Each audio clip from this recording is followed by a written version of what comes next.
Somnath Kharge police अधीक्षक अहिल्यानगर यांनी स्थानिक गुन्हे शाखेस अहिल्यानगर जिल्ह्यामध्ये अवैधरित्या गौण खनिजांचे उत्खनन करून वाहतूक करणाऱ्या इसमांची माहिती काढून कारवाई करण्याबाबत आदेश केलेले होते।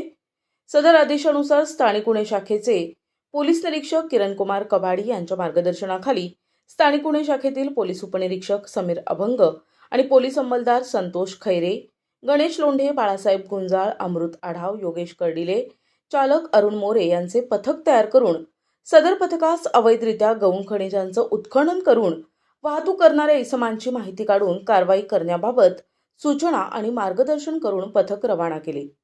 वरील पथक दिनांक 11 नोव्हेंबरला पारनेर पोलीस ठाणे हद्दीमध्ये अवैधरित्या गौण खनिजांचे उत्खनन करून वाहतूक करणाऱ्या इसमांची माहिती काढत असताना पथकास इसम सुनील बबन केदार हा खडकवाडी कडून टाकळी ढोकेश्वर कडे जाणाऱ्या रोडने विना नंबरच्या पांढऱ्या रंगाच्या डंपरच्या सहाय्याने विनापरवाना अवैधरित्या वाळूची चोरटी वाहतूक करत असल्याची माहिती मिळाली।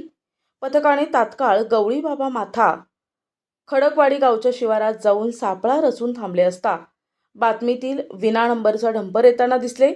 त्यावेळी पथकाची खात्री झाल्याने पथकाने नमूद विना नंबरची डंपर थांबवून खात्री केली असता डंपरच्या पाठीमागील हौदामध्ये वाळू भरलेली असल्याचे दिसून आलं।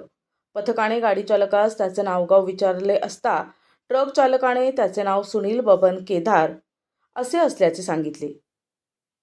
ताब्यातील इसमाच्या कब्जातून 40,000 रुपये किमतीची 4 ब्रास वाळू आणि 15 लाख रुपये किमतीचा टाटा कंपनीचा डंपर असा एकूण 15,40,000 रुपये किमतीचा मुद्देमाल जप्त करून पोलीस कॉन्स्टेबल योगेश बाबाजी कर्डिले याच्या फिर्यादीवरून गुन्हा दाखल करण्यात आला आहे।